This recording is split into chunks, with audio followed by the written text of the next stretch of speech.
De son rétroviseur, Simone observe sa fille qui discute. Elle est seule sur la banquette arrière.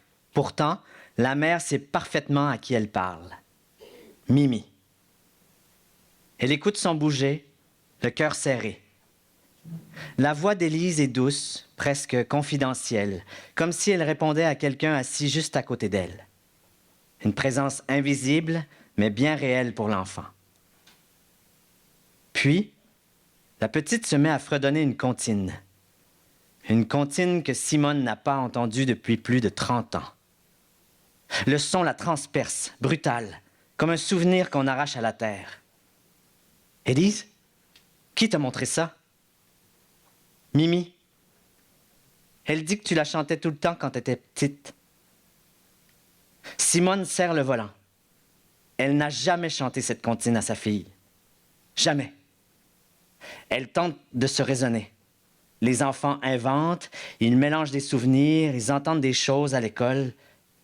Mais cette comptine-là, personne ne la connaît. Personne sauf elle. Et parfois, Élise dit des choses qui glacent. Mimi dit que tu dors mal depuis 3 nuits. Simone se fige. Comment elle sait ça? Elle te regarde, tout le temps. Un frisson remonte le long de la colonne vertébrale de Simone. Elle se répète que ce n'est rien, que c'est normal, que c'est juste un jeu. Mais quelque chose dans la voix d'Élise sonne trop précis, trop adulte. Dans le rétroviseur, le visage de la petite change. Il devient sérieux, trop sérieux. « Non, Mimi, je veux pas. »« Mais j'ai peur. »« D'accord, si tu restes avec moi. » Simone n'en peut plus. « Élise, ça va? » La petite essuie ses yeux. Mimi dit que je dois être courageuse. Courageuse pourquoi? Pour ce qui s'en vient. Simone tourne la tête vers sa fille, inquiète. « Maman, attention! » Un camion surgit d'une intersection. Simone appuie sur les freins, mais la route glacée transforme la voiture en projectile. Elle ferme les yeux, certaine de l'impact. Mais rien. Quand Simone les rouvre, la voiture est immobile, à quelques centimètres du camion. Elle tremble. Elle n'a aucun souvenir d'avoir tourné le volant. « C'est Mimi, » dit Élise. « Elle a dit que tu n'étais pas prête, alors elle l'a fait pour toi. » Simone se retourne, livide. « Élise, arrête, c'est pas drôle. C'est pas une blague. Elle te protège, comme toujours. » Le soir, Simone raconte tout à son mari. Il rit nerveusement. « T'étais sous le choc, t'as réagi sans t'en rendre compte. » Et Élise, comment elle aurait su? Elle invente, c'est normal. Mais Simone ne dort pas. Elle repense à la comptine, au camion, à la voix tremblante d'Élise, à ce regard fixé sur le vide, à cette sensation d'être observée. Quelque chose lui échappe, quelque chose d'immense. Quelques jours plus tard, Élise tombe malade. Fièvre, frissons, cauchemar. Elle murmure dans son sommeil. « Mimi, reste avec moi. » Simone veille, impuissante. La chambre semble plus froide que le reste de la maison. Comme si l'air y était plus dense, chargé d'une présence qu'elle ne voit pas. Soudain, Élise ouvre les yeux.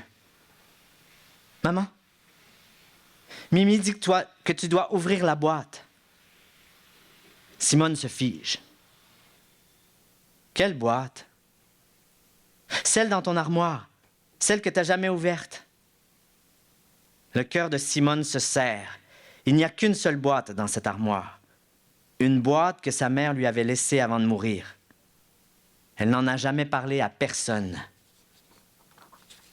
Pourquoi? Mimi dit que tu comprendras. Simone traverse le couloir. L'armoire grince. La boîte est là, intacte, couverte de poussière. Elle hésite, puis l'ouvre. Une photo. Sa mère, souriante, tenant un bébé, elle-même. Et derrière, une lettre. Si un jour tu doutes, si un jour tu as peur, sache que je resterai près de toi et près de ta fille. Je veillerai sur elle comme j'ai veillé sur toi, même si tu ne me vois pas.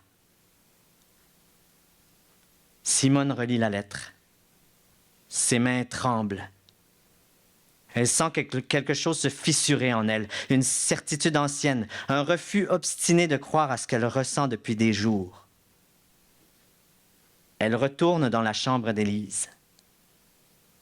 La petite dort paisiblement. Sa fièvre est tombée.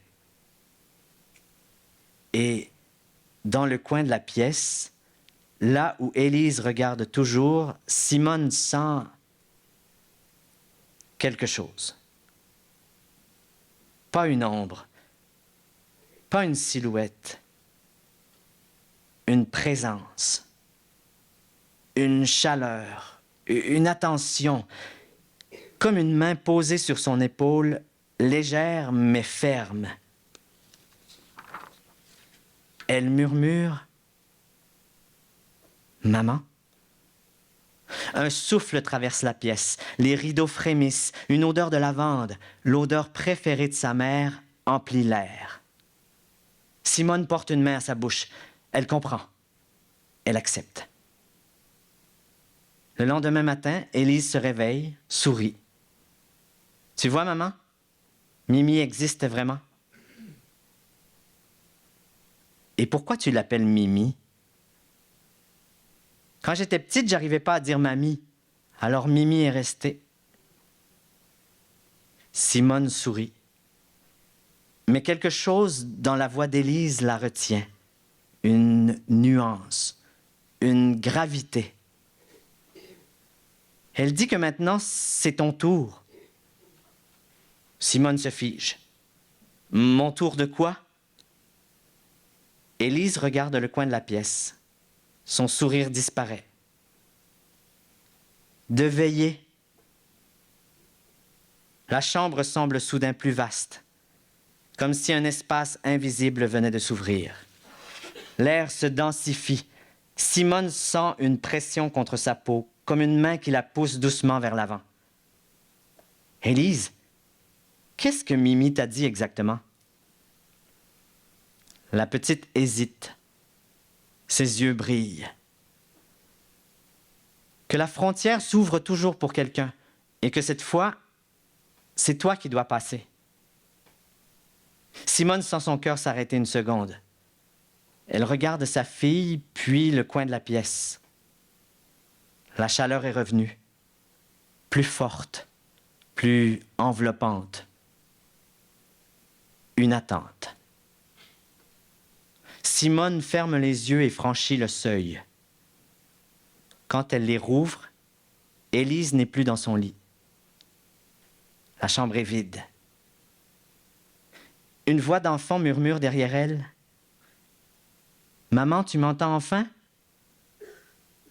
Simone se retourne. Élise est là, mais translucide, éclairée de l'intérieur. « Mimi dit que c'est toi qui es partie, maman. Pas moi. » Et Simone comprend. Le camion, la glace, le silence après le choc. Ce n'était pas la voiture qui avait été sauvée. C'était Élise.